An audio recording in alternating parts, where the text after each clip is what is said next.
Namaste. Welcome. Hi, everybody. Antonia, good to see you and Chips safely arrived. And Catherine. All right. So welcome to our youth song, Embodying Truth. And today we're going to start off with Satya. Well, there she is. Who's going to lead us in a exercise chant? I'm not really sure.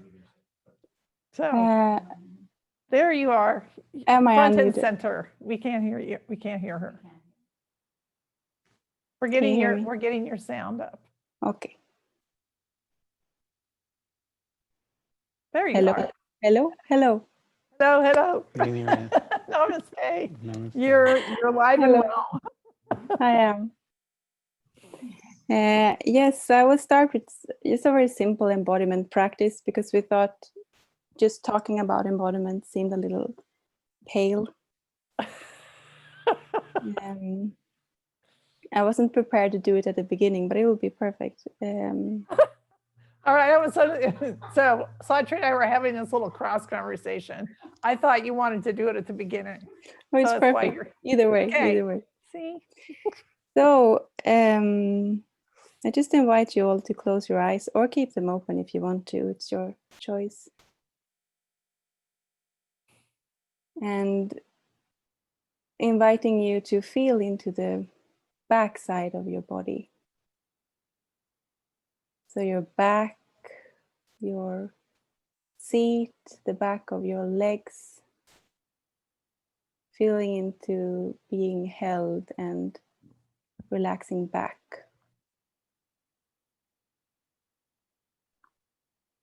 So relax all inclination to lean forward, to act, to do. Relax back and receive.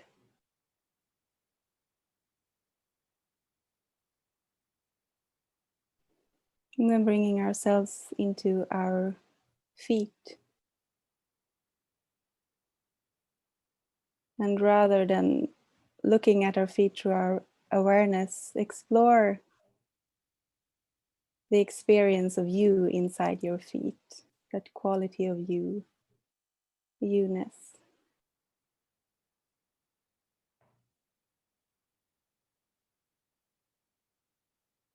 And spreading roots, meeting all the other roots at the center of the earth.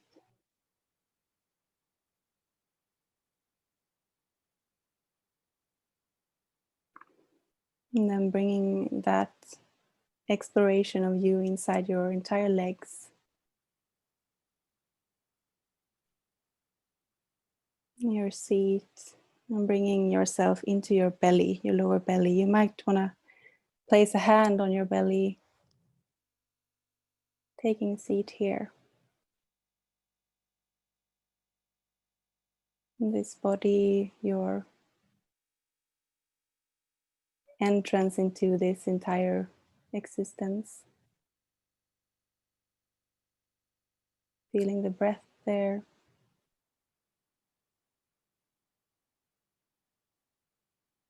And then we bring ourselves to our head space. And if there is a lot of active energy here from our mind, then you might use your hands to place them on the crown of your head and simply gently allow them to bring the energy down the sides of your head, the sides of your throat, into your heart, this air element where there is endless space for this energy.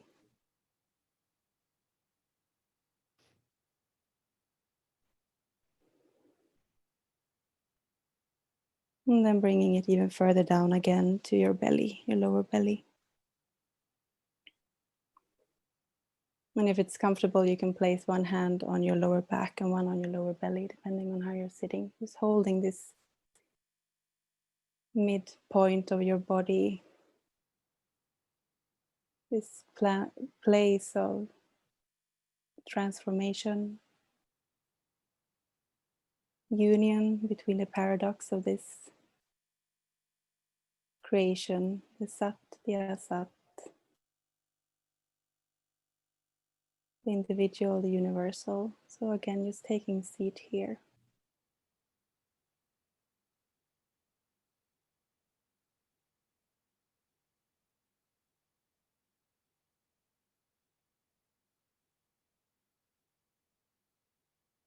And as we will come back and open our eyes, I invite you to stay inside your body still. Stay maybe with a hand on your belly. So even though we open our eyes and come back and continue with the satsang, just keep this presence inside your body.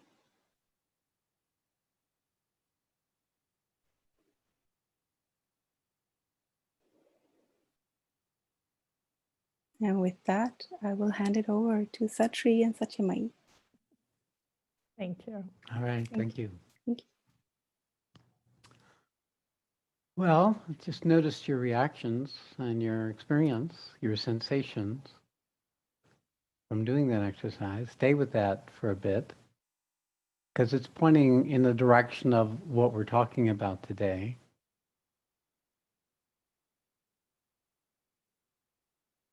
Because how little do we actually embody? How little do we actually live inward versus outward? One of the ways that we embody truth is by living aware of both the body and the truth. See, it's self-evident. To whatever extent you've been able to access through this little exercise, that you have something to do with your body. This you that you are has certain powers in which can impact your body. And one of those powers is the power you just applied, the power of attention. When you put your attention to something, you give power to that. You bring it into existence for you. See, the word truth and the word reality are very related.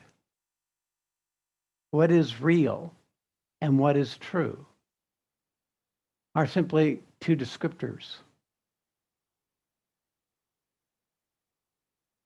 The nature of what is real is really the question before us. And in that exploration, you sort out what you've been giving your attention to that may not be real, may not be valid. Now, how useful is this conversation?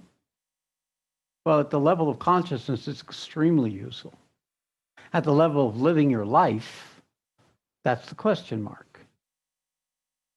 And that's really what this whole meeting with you, the youth group, is how you can use living your life as an opportunity to become aware of the reality. No, what is this reality? If we weren't here, would there be a reality? What is creating the reality? Right now, listening to me, right now on this, your computer screen. What is creating this as the reality? How do you know it's real? Is it because your eyes? Because you're hearing this?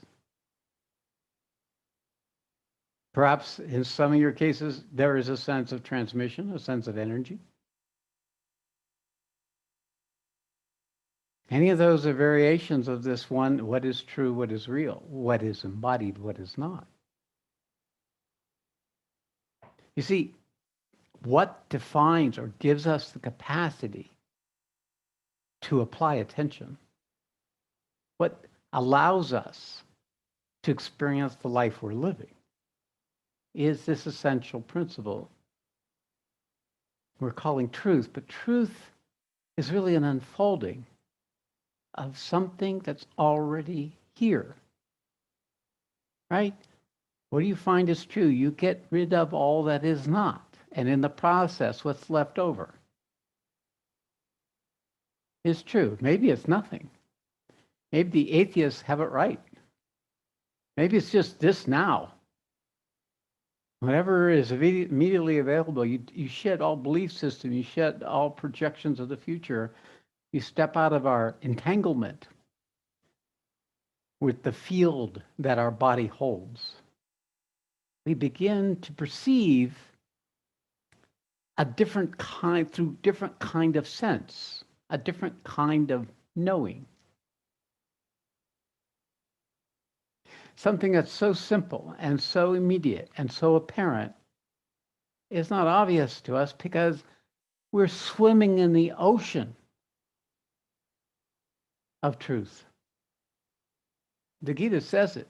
There is nothing else, nothing but truth. There is no such thing as untruth. So where's the problem? So what's the issue? Truth is already here. Issue is us. Issue is the story of us. The issue is the conditioning of the truth that we are, which has attention, but it also has the potential for this conversation, this inquiry, this exploration. This practice that we just did brought us into an entry point to understand that we can focus this attention in new ways, creative new ways, that brings more fully what it means to be truth embodied. Well, we're not here to find truth or to find embodiment. We're here to discover we already have it. It's already here. The only question is our relationship with that which is what we are already. Learning to discover the part of us that's still lost in the structures of embodiment, structures of having a body physically, with all its biochemical, all its bioelectrical, all its neurological, all its processes, out of which comes everything we think is real. Our moods, our feelings, our thoughts, our beliefs, our opinions, our fears, our traumas. It's all here. If it wasn't for this, they wouldn't have a location. They wouldn't be in this dimension of space, time, duality, cause and effect. Without a body, you couldn't have this conversation. Without a body, you couldn't have a life to live. Without a body, you would not exist in this dimension. You would not be able to discover what you are because you become the ocean. Or you become some expanded version of yourself where there isn't this capacity to know your embodiment. So, being alive as a person, as a man or a woman, a young man or woman in the world, is a huge cacophony of impressions and events that are happening outward to you and inward, outwardly in reaction to that. How do you sort out a body and a truth in the midst of that? What is needed? What empowers the ability of you as self-aware beings to apply your attention in such a way that you can be in your body and be in truth simultaneously?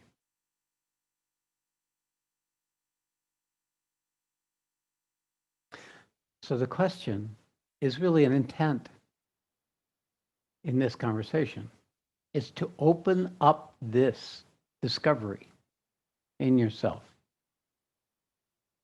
See, I know I've come to the place where I know that I create new realities. I am not the causal force for that, but I am the vehicle, the medium for that. So right now, as we talk, we together are creating a new possible paradigm, a new reality a way of holding, a way of understanding, a way of identifying experience, a way of discovering what it means to be truth embodied. So that opens something. I know it opens something. I know it'll go beyond this conversation. I know that many of you have come here in really one version of this same conversation or not, either with the right information or not, with the awakening experiences that you've had or not. You're here listening.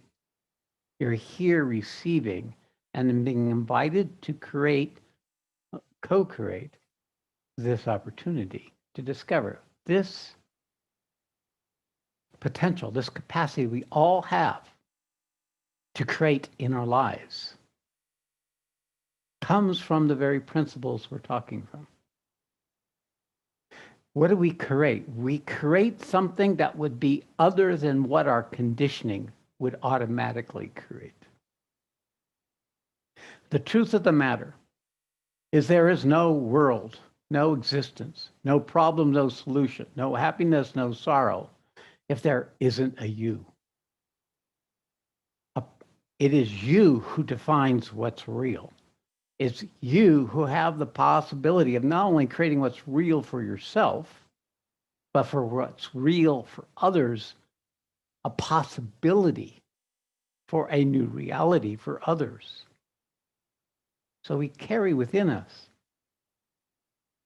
in this exploration, a discovery of a power much greater than we can know through our human design, that can create ripples through the fabric of space-time and open up a possibility in the collective consciousness that currently is not there, currently is not so apparent, it's currently not able to be expressed and recognized.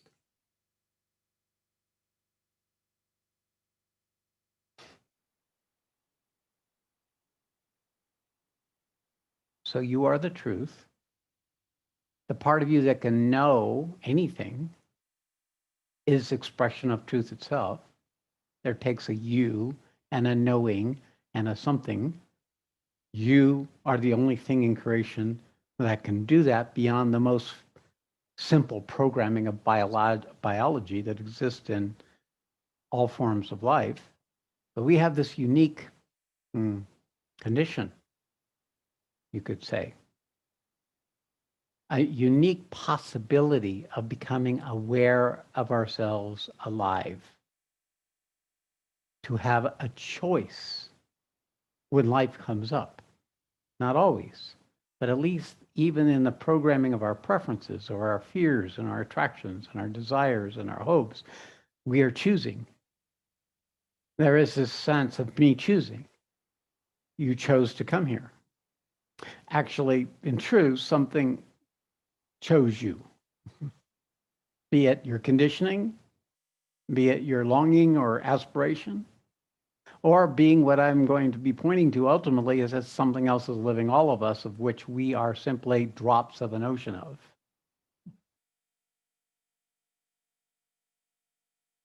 Because it's when we become attuned to the fact that we're more than we seem.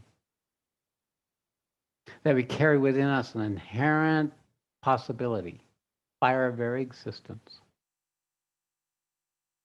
for that which is beyond us to manifest itself through us. Now, in fact, that's a message of great hope, great possibility for you as young people in the world. Because it lets you know you're unbounded. It lets you know that you are not limited by what other people are doing or thinking.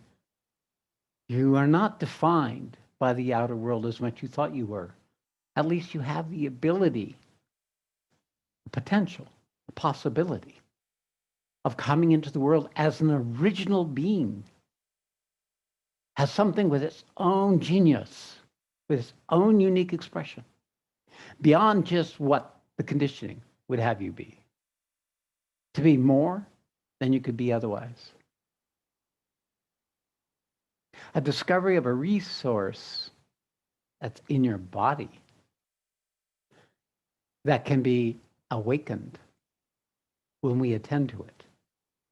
We can discover this capacity of experiencing reality, truth, as a body, not just as consciousness, not just as awareness, not just as the personality, but to discover the possibilities inherent with a body that joins with truth. We have a synergy that the Bhagavad Gita has been speaking about, that the Mother Book has been speaking about, to bring truth into first ourselves, our bodies, our lives, the world. It's very plain, it's very simple to me now that this is what you carry. This is what you are. You are a possibility for a new and a unique expression inherent in the potentiality of existence to manifest its own unique expression of that reality in such a way that it creates an opening for the possibility of the collective evolution. It opens up a doorway to come into relationship with existence other than what's been possible for mankind up until now. Begin to pop open possibilities that allow for new realities to join in with this existing paradigm. And in the process, begin to transform the existing paradigm into something that can align with this new reality.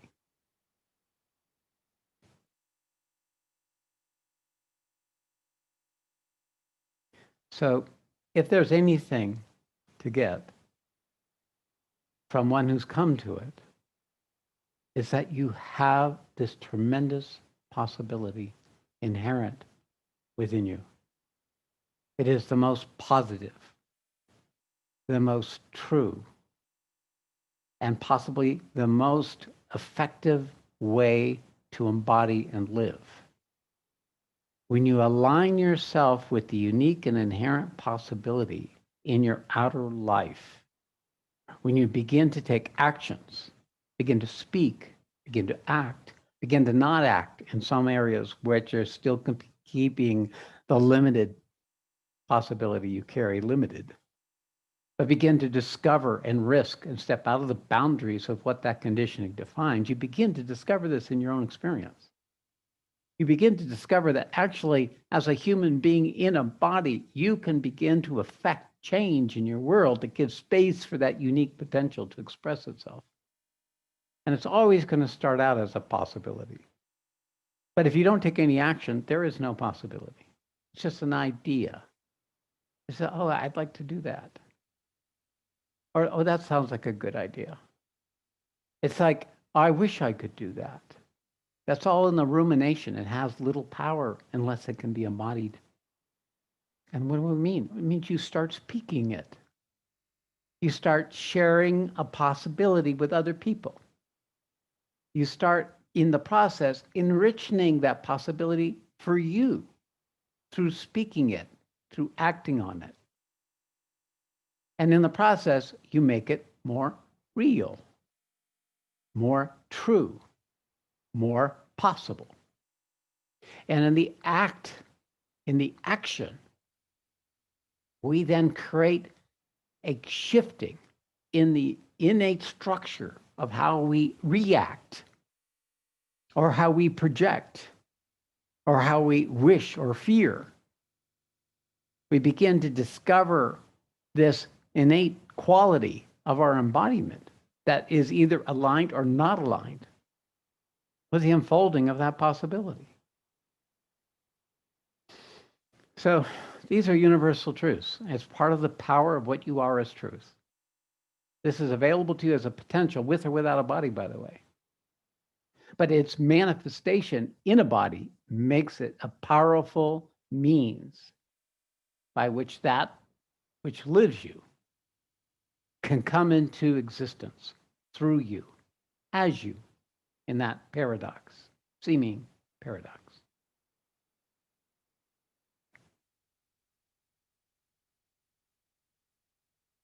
Now, when you awaken, something magical happens.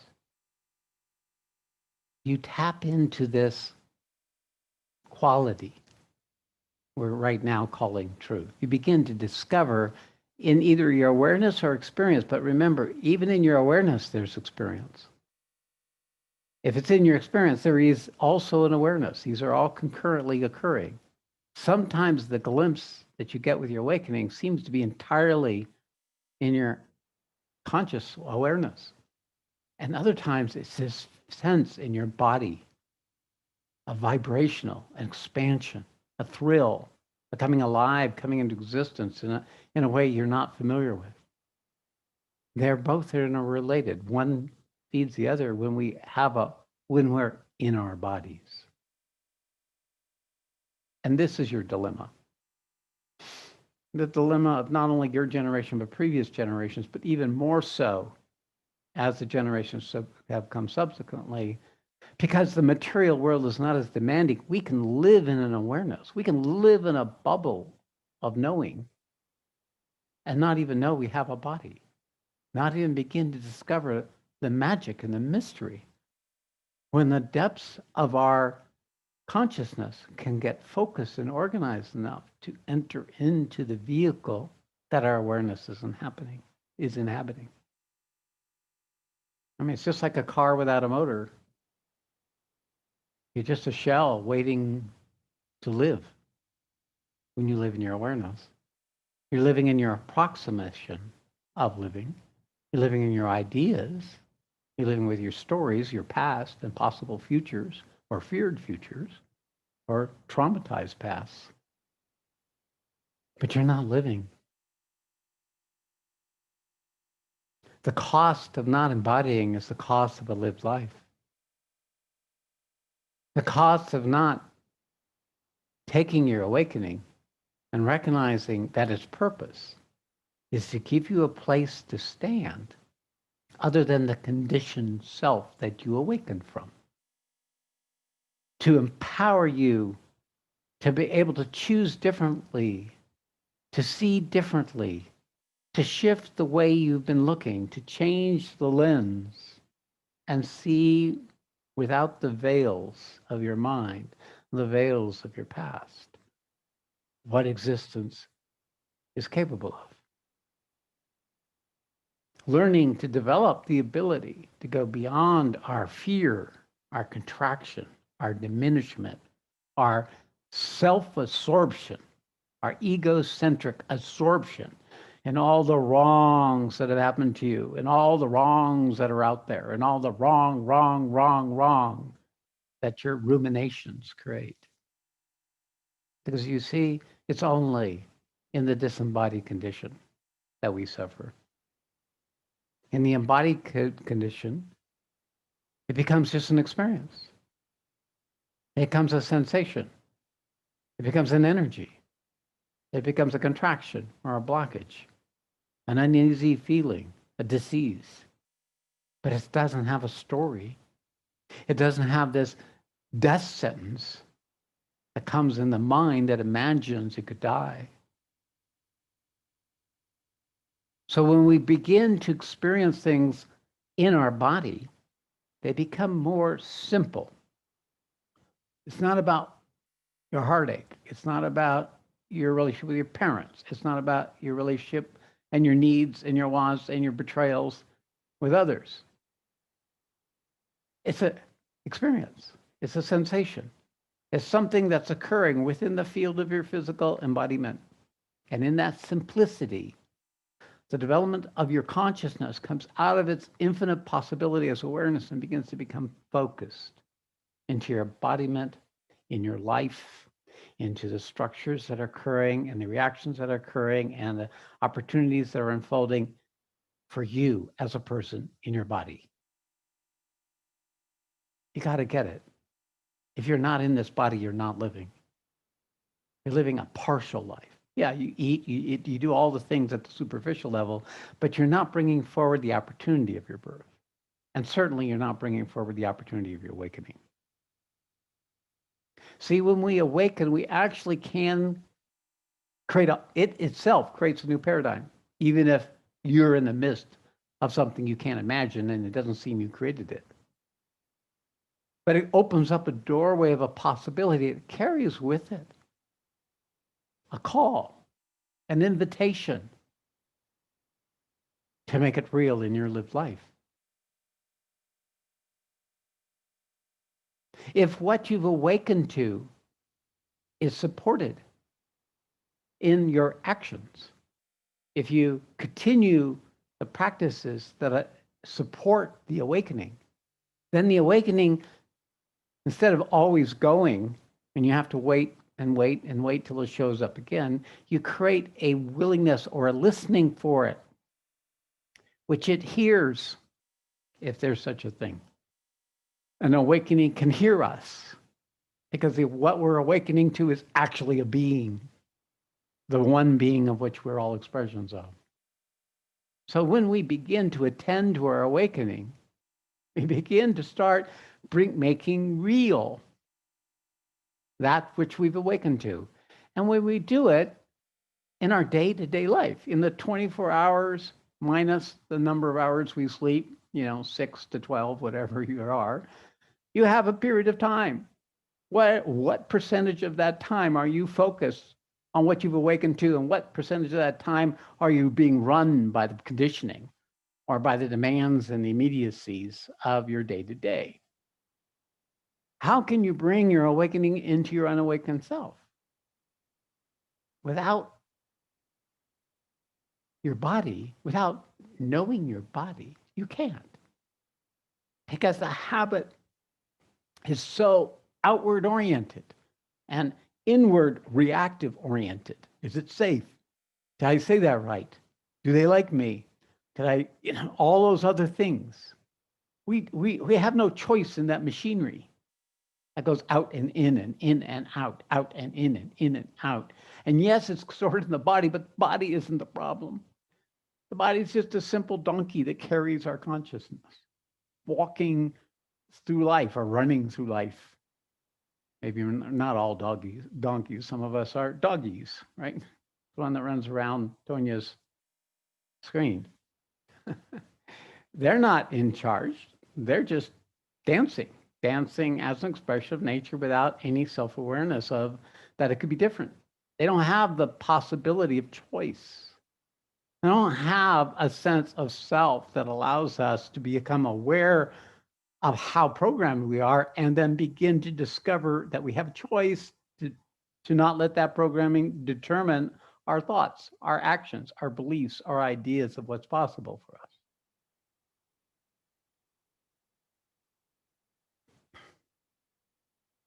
And where is the field? Where is the arena by which truth can embody? It's your life right now. Yeah, the Gita takes us into a story, a mythological story that points to the same thing, but really it's all about Arjuna getting real. And your life is all about you getting real, becoming true. And it's a becoming. You're not going to be true at first. You're going to be whatever is still shaping your ability to be true, limiting it, defining it, creating the conditions needed for it so it's safe or comfortable or feels good, doesn't feel bad. So the waking up carries with it a responsibility, a ability to respond responsibility, not a burden, work at, endure calmly responsibility, but ability to know there's something there, both for the truth and also for the apparent untruth. And I say clearly apparent untruth. Because at some point, truth recognizes that everything is only showing in the reality field of your own self-aware embodiment.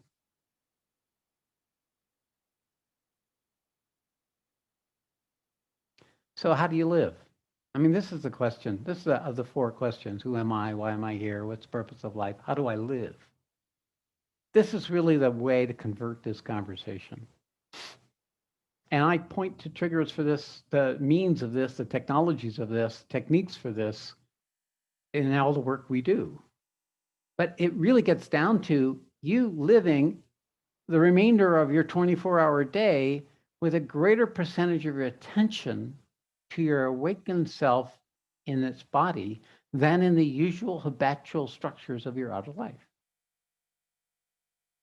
If in the, let's say, 16 remaining hours of your day, half of the time is in some way linked to your awakened self, and the other half is linked to your programmed conditioned self that automatically does what it does, then this quality of your awakening grows in its authority, grows in its capacity to manifest itself, grows in its strength to reveal the fundamental principles of what you are as truth, but also the fundamental structures that are still inherent in you, you were not aware of, you didn't know, or you thought you know, but you didn't.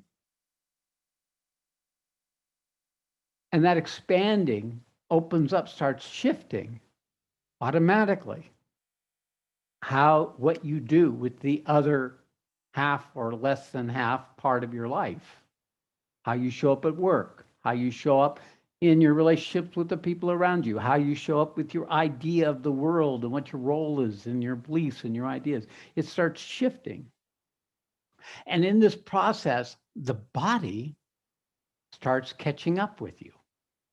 When you take repetitive actions every day, that's are greater that support your awareness and lesser that support your unconscious automatic self, then even the unconscious automatic self starts awakening in your lived life. So what does that mean? Now, you can't spend 8 hours a day chanting or meditating or reading spiritual books. You can try. It works. It helps. It lifts it up. It lifts up your awareness, your awakened self. But if you're not putting it into application, if you're not putting it into your life for the rest of the time, if you're just living in the woods, you're just hiding out in the spiritual study, you're not integrating it. You're not living it in the area that matters, which is your embodiment. The body is the means for anything that is true to manifest. If you don't have a body, you're like a flute player without a flute.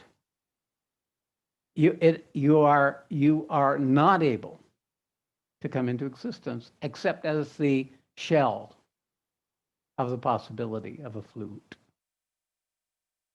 You lose your sense of purpose. You lose your sense of direction.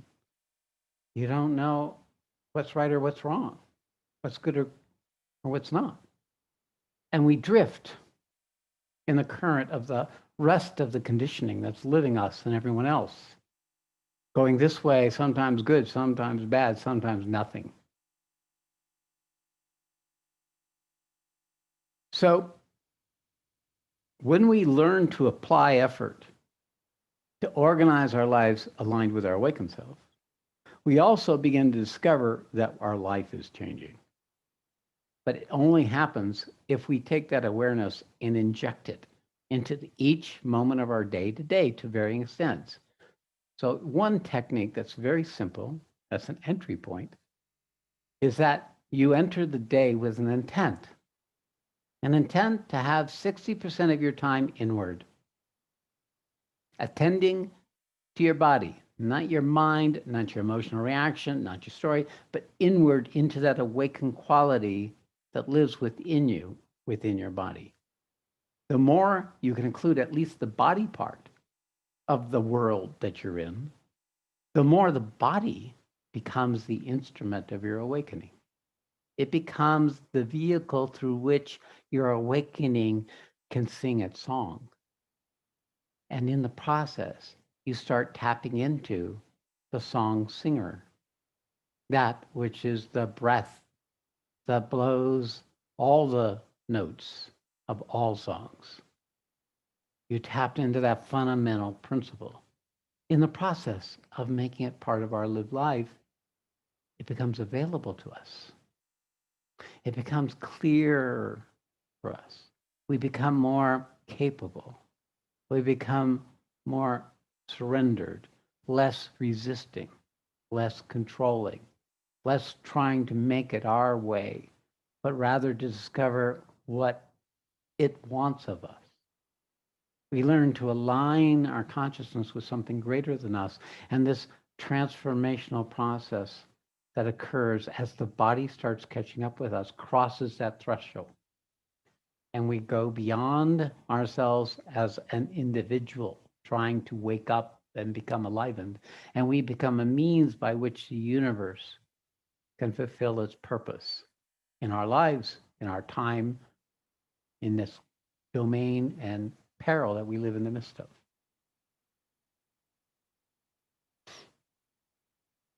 Okay. That's just an opening point. I mean, this is a conversation I can talk on until I run out of breath.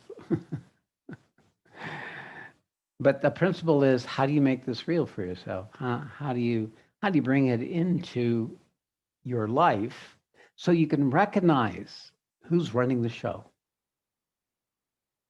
Is it your awakened self, or is it your conditioned self? The way you can begin to sort out those two is when you can live in the body sufficiently that you can experience the thought in your body. You can feel the negative thought. You can feel the positive thought. You can feel the neutral thought. It becomes attuned. It becomes a sensing instrument that gives you information about what is working and what's not.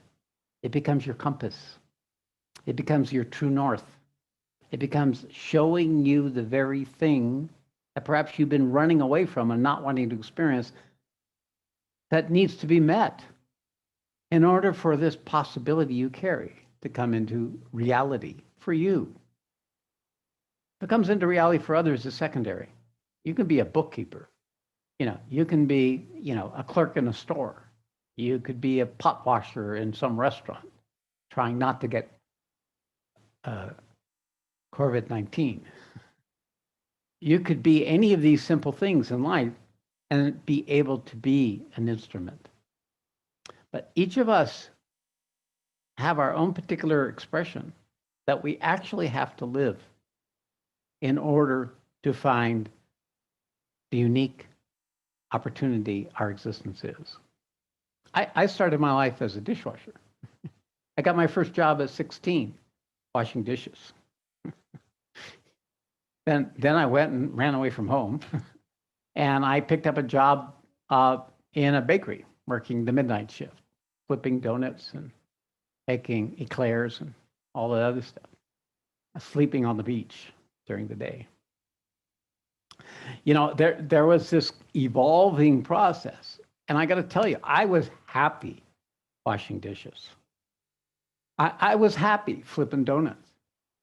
I was not in a place where there was a goal, but I was where I was.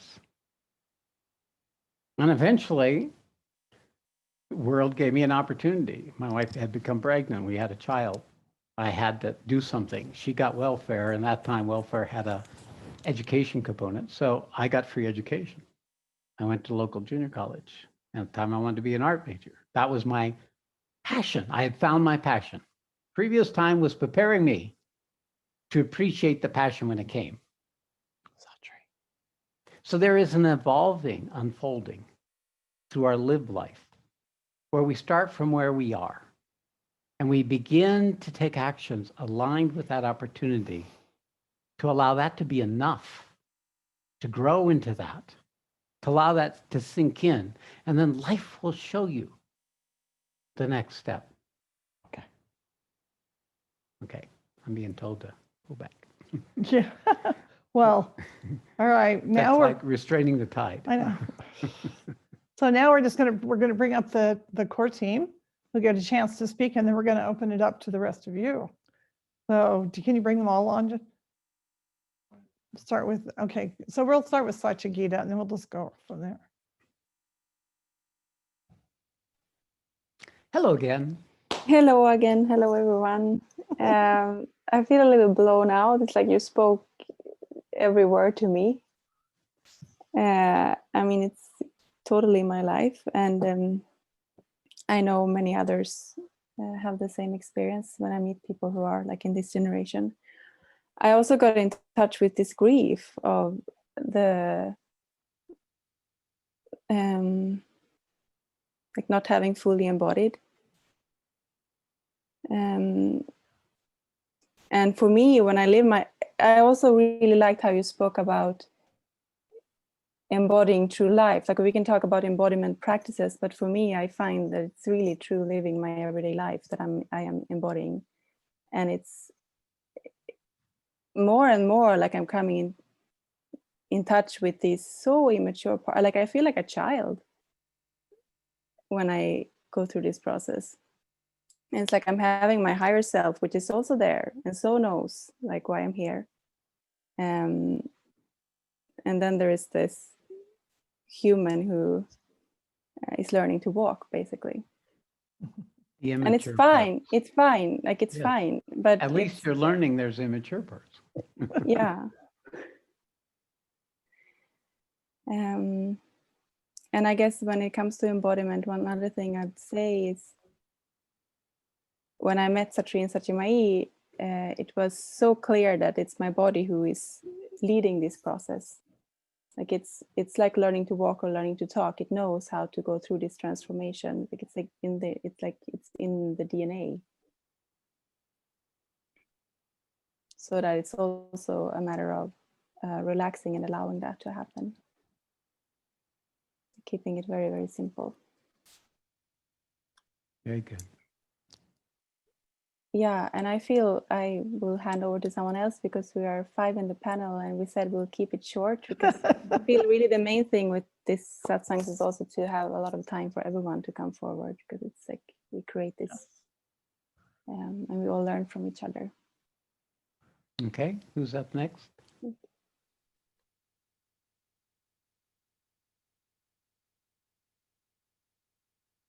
Susanna. Okay. Yeah. Susanna. Hello. Hey, Susanna. Hey, Susanna.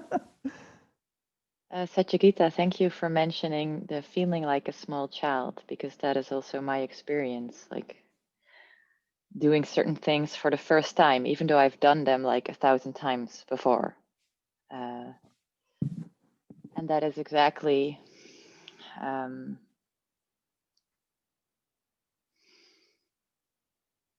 what it brings me to this very, very humble place, because I'm realizing more and more, like I always thought that embodiment was bringing the awareness down into my body. But for me, actually, the experience is that when my body is coming into existence and learning things, it is actually giving a whole new meaning to the awareness instead of the other way around. Yeah, so basically a lot of the times lately, I feel like I don't know jack shit. Yay. And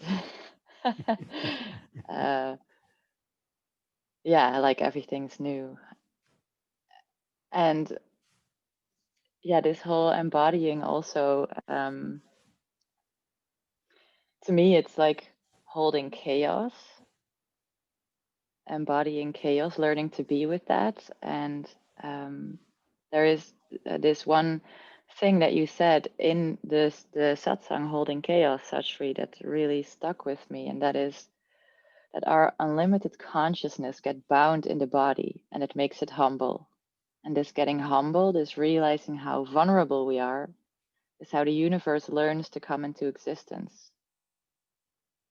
And that is exactly my experience, like this smallness, this little kid that is doing everything for the first time. It's just so tender. And again, I'm gonna say it again, and this is, to me, this feels like a demonstration of embodiment, because every time I speak it in front of a group, I can feel it more and I can be more firm in it, that what helps me most in that little girl doing things for the first time is to feel safe, and not in a way of waiting for me to feel safe enough that I can do it. No, I actually try to look for things. Okay, what would I need to make me feel more safe so that I can actually do this thing that I am now not daring to do, or that I now feel incapable of doing. And this process is very rewarding. So I thought I'd bring that forward. Thank you. Thank you. Next up, Amit. Namaste. Namaste. Amit, Shree, good to Sat see Shree. you. I'm here. Namaste to everybody who has joined in. Yeah, so it's like basically everything what Sat Shree said. And the main challenge is how to make it yours. Before it's just, for me, it was just following blindly what he was saying and just having faith in that. But what changed, when it changed was when I came in touch with the part in me that is always in meditation. That always meditates and what lives me. And that's when it became real for me. Because before, when I used to get information from the awareness, it was not mine. It was just like accessing Google and just finding out stuff. But yeah, the main shift happened when it became mine. Then it was what I do, what I don't do became organic. It was not coming from the mind as much. It was just feeling into that part of me.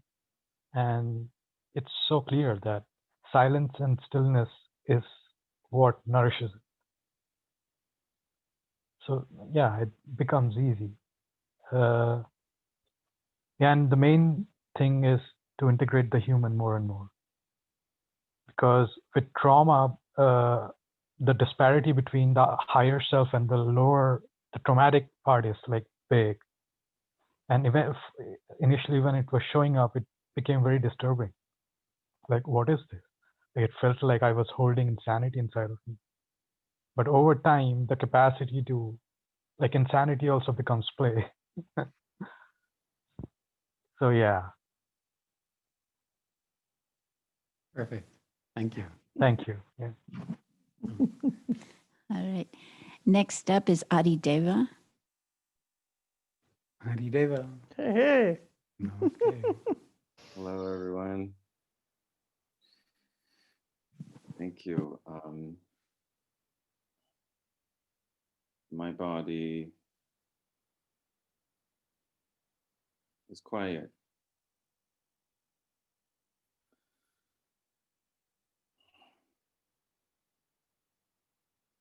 And I am simply just in beyond awe, beyond any kind of mental concept that I can produce. This body is just, it's just fucking amazing. What it does, how I live. I don't even want to, move into this conceptualizing the difference between what I am and what the body is. It's like I want to know what all of life from the vantage point of just living me. And this thing, these things.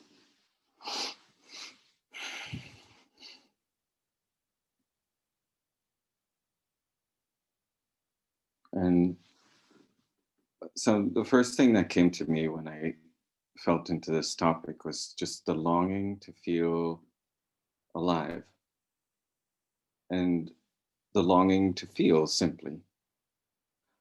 From having arrived somehow into the adolescent or young adult body of feeling numb and cut off from life, or with a lot of difficulties in my experience. Learning to be with that in my body, it was like I felt like the true adventure, you know. It's like that is adventurous truly to me.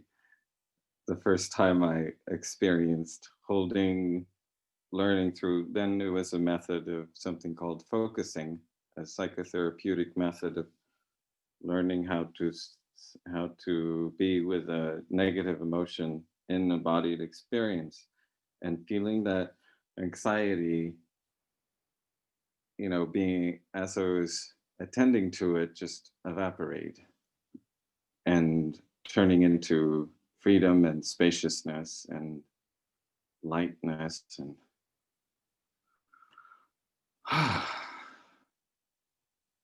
just that being possible.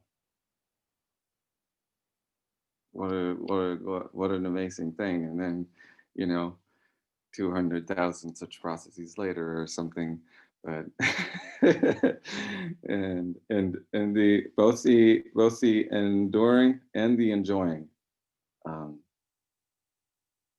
being this body. Perfect. Thank you very much. Thank you. So Tonya. Hi, everybody. Namaste. And I see cat in the background. We've been watching dog in the foreground, but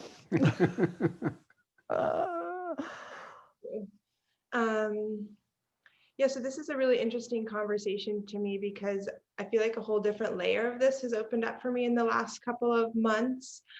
And so this conversation about a possibility that feels like it lives in space is something that really dropped in for me in the end of July, like recognizing a possibility for existence that was beyond like limitation and constraints and conditioning that I had experienced up until that point. And like the vulnerability of seeing that, like I loved that conversation about the childlikeness, because there didn't feel like there was a knowing of how to do that. Like, how do I feel that possibility and then bring it here? Like there felt like a disconnect. And for me in the beginning of this process, it was like something that I would only share with like people that I trusted the most. Like, there's this idea and there's this like feeling and there's this like new experience, but I'm too scared. I don't feel safe to like share it, because what if it's not received? What if it's shot down? What if I'm judged? Like all of, those older conditionings that would have us keep ourselves small and not really step into the fullness of the possibility. And so I would just tell like one person or two people and like kind of like talk about it. And it was felt really vulnerable to even share that, wow, I think that this is the possibility. But as I just talked about it, it became a level more real. Like it didn't exist only in the possibility of my vision internally. It became a conversation. And as that conversation developed, so did the willingness to take the next step into, okay, now I'm going to have the conversation with a different layer of people, friends and family that aren't as deeply connected and supportive of me, but who, I don't know what they're going to say. Step into that realm, step into further realms, and just like keep talking about it. And then making plans to, okay, well, how can I, live this more fully, because I just recognize that like truth, like my truth is only real as much as I live it. And so taking that step to first talk about it, then act on it, then create something that can hold it, a container where the possibility becomes more.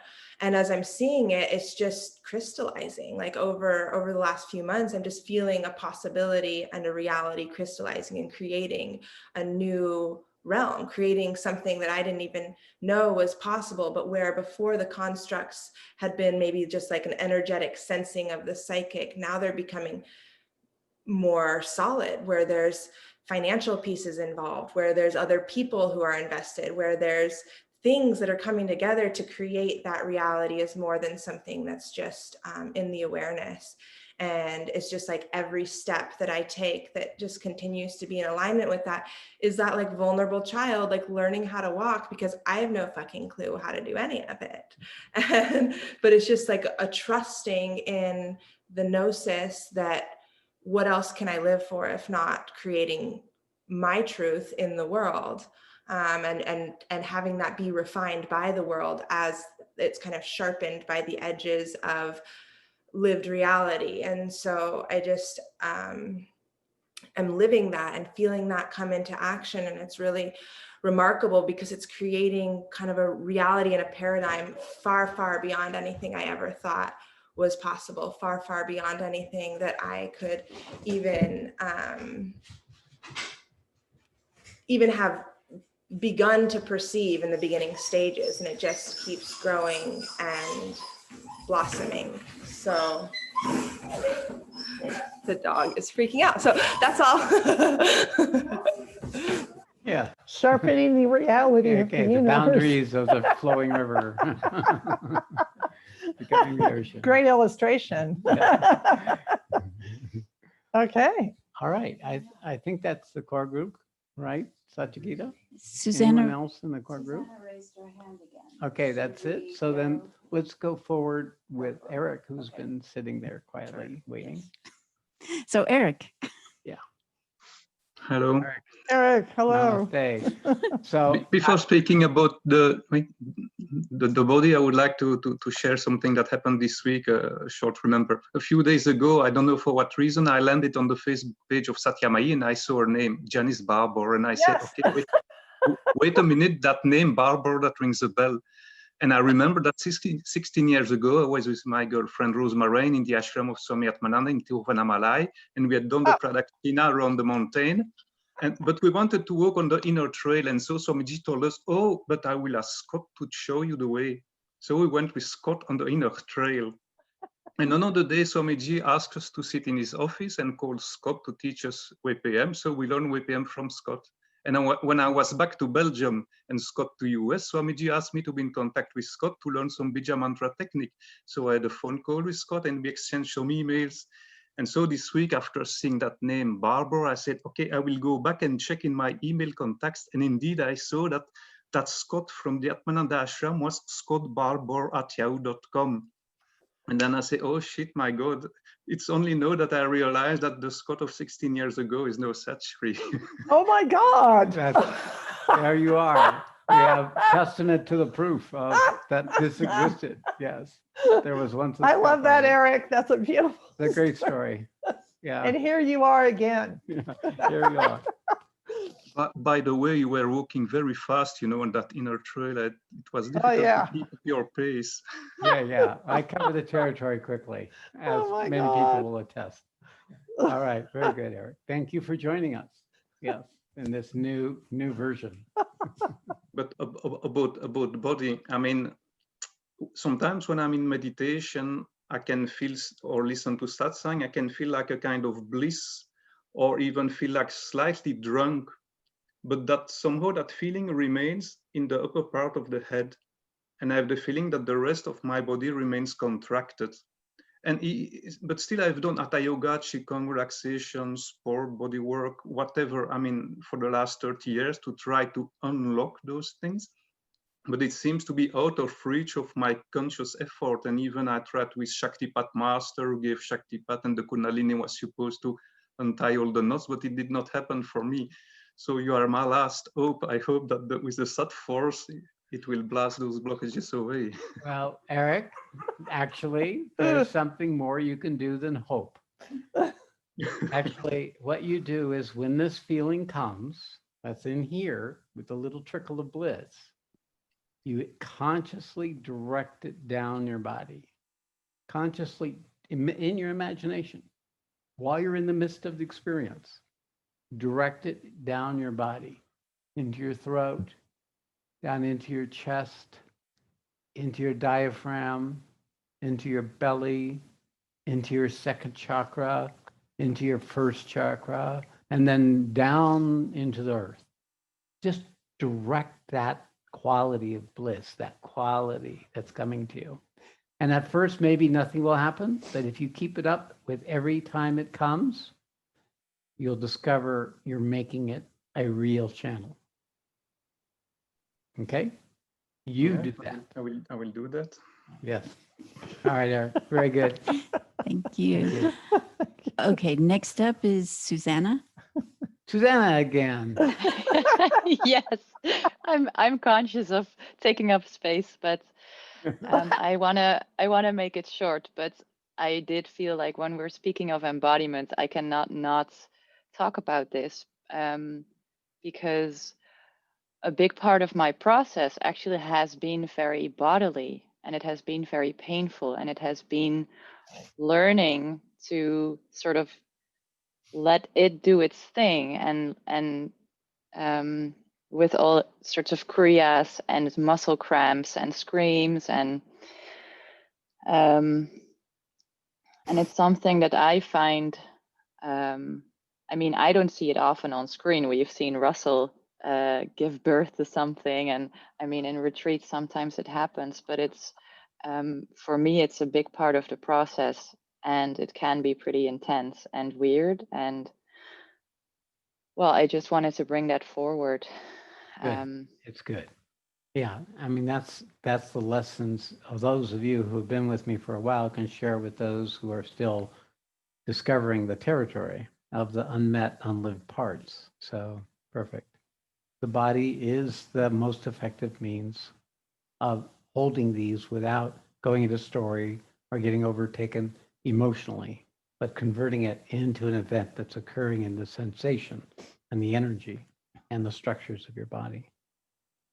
All right, very good. Thank you, Suzanne. Thanks, Susanna. Thank you. So I'd like to step back from the leading role. So Satyagita, would you start taking over the kind of the boundary setter or the stepping in and to supporting people in terms of what may need to be said? Okay. All right, very good. Okay, next up is Maktel. What's that? Maktel, Namaste. namaste. Yes, I guess what I wanted to bring forward was shame. Shame of the little girl inside of me. Shame of when I was feeling those emotions or was somehow judging myself for having those emotions or feeling so small or thinking I should be elsewhere. And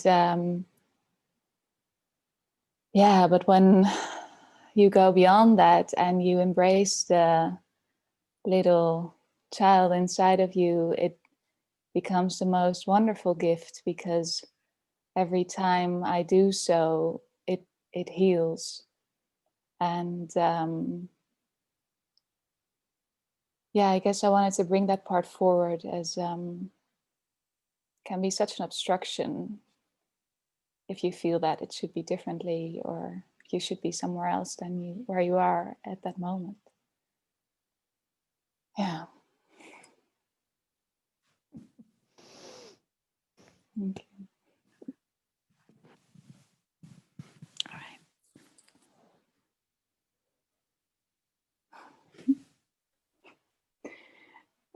I mean, Maktal, I love you dearly, and I so relate to what you said. And I think Susanna brought it forward as well. This, like, learning to enjoy this vulnerability and the little girl. I mean, when Sat Shree said, Satyagita, can you take over? I'm like, what? Like, there's no, not me. Like, is this safe even? And then, like, feeling all that, and also at the same time just so enjoying being here with you and having the opportunity. So yeah, thank you, Marco. Thank you. Satyagita. Okay, so next up is Lilia. Namaste, everyone. Thank you. What I'd like to speak to is the grief of not being embodied Sat Shree, when you were speaking about that, and Tanya, when you said, my truth is only as real as I can live it. It's like, yeah. And it feels like that's exactly what exactly what I went through over the summer, and am now in the action portion of it where, well, now I realized how unembodied I was with this particular situation, and now I know what I need to do to be embodied, and that entails talking to other people. In this particular situation, it was a project that my company took on that nobody in the firm agreed with or wanted to work with. And yet we did it anyway. And it went against everything that I felt the company stood for. And tomorrow, I'm taking the action of holding my bosses accountable for it in order to, wow, I'm terrified, in order to let them know that I'm watching, and then that it can't happen again. So yeah, embodying truth and living it is, I can feel it in my body right now. It's absolutely terrifying. And yet it's, there's no other option. Yeah.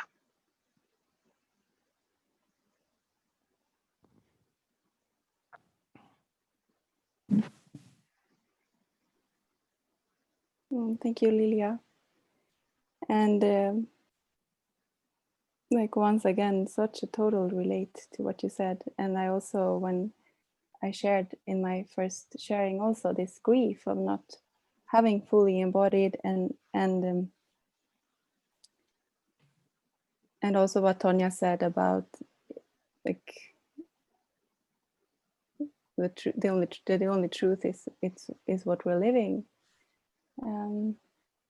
Like you named it so perfectly. It's just like this is the process, like one step at a time, and we do it together.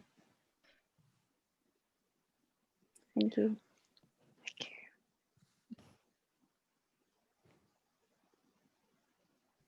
you. Okay. Thank you.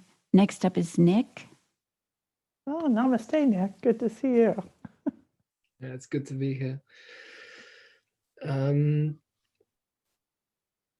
I felt like sharing a couple of things. I'm firstly feeling super thankful for this community. As the weeks go on, I really more peculiar stuff that keeps happening, but it feels so nice and to be able to listen and share. Over the past 2 weeks, more or less every time I meditate or practice yoga or breath work, I fall into like really loud screaming and I'm not really concerned about it, maybe the noise sometimes, but there is a part of me that does question whether, because it now seems to be happening so regularly, that it's become a habit as opposed to a release. And I'm feeling that it's a release, but there is still that question in my mind, like, is this now just a thing that I do when I'm in yoga or meditation? I have this big feeling, like different sounds, but very high pitched or low pitched, I guess the word would be tones, that are coming out. And it's a little bit of uncertainty with whether it's become a habit or it is actually energy that is feeling its way out of the body. And then the other thing that's connected, I guess, is this feeling of a little bit of fear, because I felt some really profound embodiment moments over the past month or so. And then this fear of falling out of embodiment and going back into awareness and not connecting to the body with certain decisions and reflecting on habits that have taken place without the body being in place. And that's been a bit of a theme for the last couple of weeks, and I'm grappling a little bit with that. That's my share. Thank you.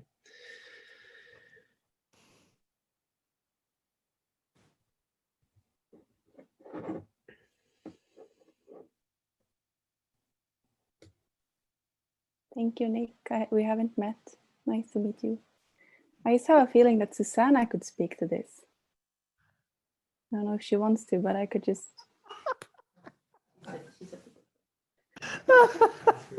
She's laughing. Well, I can relate, that's for sure. But to be honest, for me, I really Huh, you did it. I value the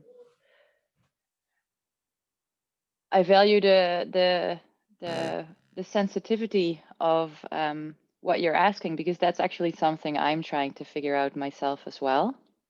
And one thing that did stick with me that Sat Shree gave me as a piece of advice one time is, how does it feel after?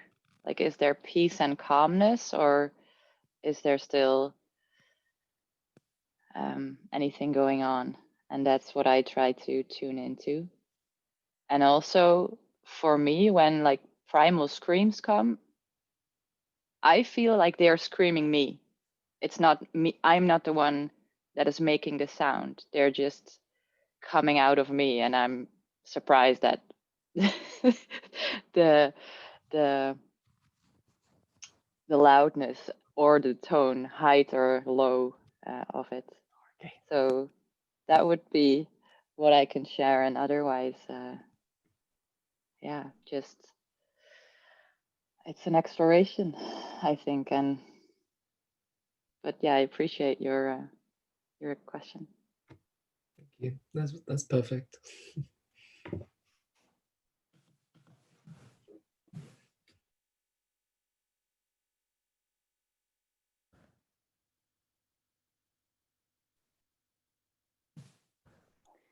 So I see there are no more hands. I guess there will be time for another share. So if someone wants to speak and hasn't already, yeah, there is Gabriel and Caroline. Okay. Hello. Hey, Caroline, Gabriel. So something that came to me during this satsang was that I think that I experienced that sacrifice to me is something that is very much connected to embodiment or coming more into life. Because my habit previously has been to avoid life and to be somewhere else and choosing not to be there, and that's my habit. So in order to come more into life, I have to sacrifice the need of bypassing or avoiding things. So like putting myself out there, coming more into things. It can be emotions, it can be situations, it could be anything, high and low. And so just the word of sacrifice came up to me. So I just wanted to share that. Thank you. Thank you. I also came to think about the word surrender in action, like using surrender as a way to be able to go into new challenges and to expand. It's not surrender to become passive, it's surrender to be able to actually come into life. I don't know, Caroline, if you're joining the Mother Book program.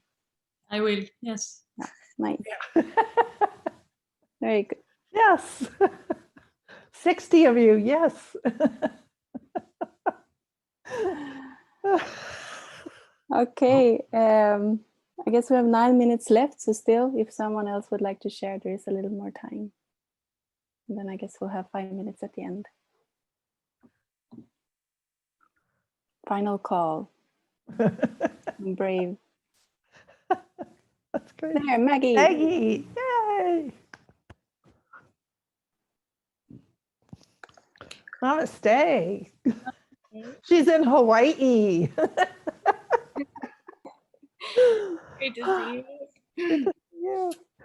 I don't know what my question is specifically, but it's very much a part of what's happening in the Gita course, and the last satsang and the handout about the Asheric forces and the divine and undivine. And, you know, I'm having a lot of new insight into the empathic nature. And yes, I have lived in this awareness, and yet I have also been hugely impacted by this in my body. And yet it's been so sort of negative, quote unquote, that I didn't understand that, in fact, yes, I've had these huge experiential processes in my body, and that my awareness and my physical experience is actually very much coinciding. They just have felt separate through my perception and a lack of understanding and programming. So I guess I'm curious, because I've physically experienced so much impact from these Asheric or quote unquote dark forces, in a way that's guided my embodiment through fear and repulsion and this, you know, battle or bewilderment going on. And there's, I have felt these forces that really are trying to usurp and overtake. And even if they're ignorant and tamasic, and sometimes highly intelligent, and yeah, I've been just trying to put that aside and practice taking action aligned with truth, and realizing this is just the other end of the spectrum that's so vast, I didn't even see that they were in relationship. But that's through my perception and understanding and knowledge and intellect. So I actually do spend quite a bit of my daily time interacting with this, these opposing forces, either neglected, hungry, needy energies, or you know, these forces that are really trying to work themselves out. And yeah, so what do I do with the body in terms of this huge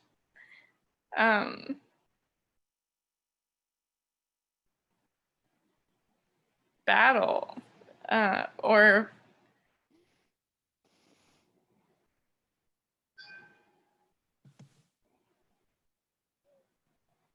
because all of this is happening while I'm being transformed and transmuted. So it's not exactly like a normal sensation where I can rest and sit in this foundation of stability and then interact with these dark forces. This is like inside out, upside down, you know, completely, you know, it's like DNA all the way to energy body, back to organ, meat. And then, I mean, it's just huge. I just don't know how, you know, and I know, of course, I have all these insights and ideas, but in terms of embodiment on a daily basis with this darkness, you know, with the untruth.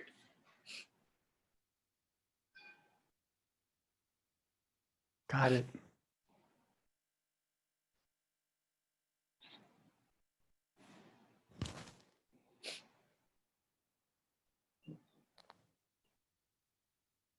Can you give her any direction? So Satyagita, I think I'll speak to this. Just so you know, Maggie, you are already a demonstration of what it is we're speaking of. But there is a trauma, there's a structure that's in the process of losing its authority. And you are in the fullness of the realization, but because of the early life trauma, that it's like the thing that's separating you from the full embodiment that you have, as well as the full awareness that you have. And that's preventing you from crossing a territory to the absolute, that which is beyond life, that which is eternally here. So your doorway is to continue to find that's your stability, the authority that you are. So my advice to you just right now is that when you begin to participate with what you are with other people, this access to this greater authority that's behind all of this is going to be more and more apparent. So Hawaii is not giving you an arena in which you can manifest what you've come. So you do need to set up a structure like Tonya did, where you can come forward perhaps with some other people to explore this and have this conversation, because it's a wonderful capacity you have. It's just all turning inward because of the trauma. And it's that trauma. So that piece in there is right next to your non-existence. And you're getting familiar with the Terry, but it hasn't yet been familiar enough that you can allow it. But when you're with me or when you're engaged with these people, it will be more available to you. So you did perfect. The part of you that wants to go into the trauma around it is simply a reflection of the trauma, not the truth of what you just shared. It's a wonder as I listen to you share. I'm like, yay. But for you, it's still not yours because of this one little structure that remains. So it's unique in your case. That's my suggestion. And you'll see. Keep participating. It will come. We'll see you soon at Washoe. Yeah, that's right. Yay. Thank you. Thank you. Bye. All right, so We're done. We tapped into a little deeper vein there, but we want to be able to hold this as an opportunity for all of you to be informed, because if you look at what happened here, everybody was teaching. Everybody was sharing their experience. There was less questioning and more sharing in terms of where I am and what's happening and what is my struggle here. This is how you enrich each other.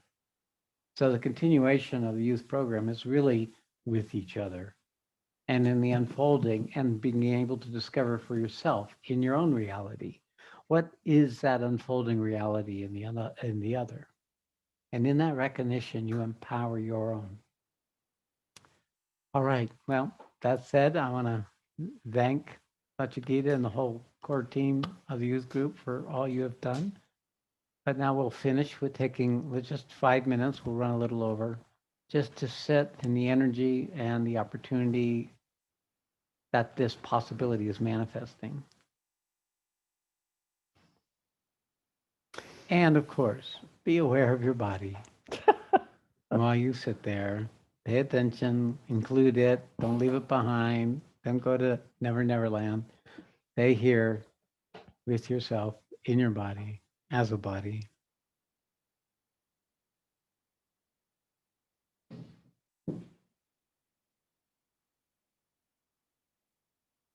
Let us begin.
Hari Om Dhat Sat.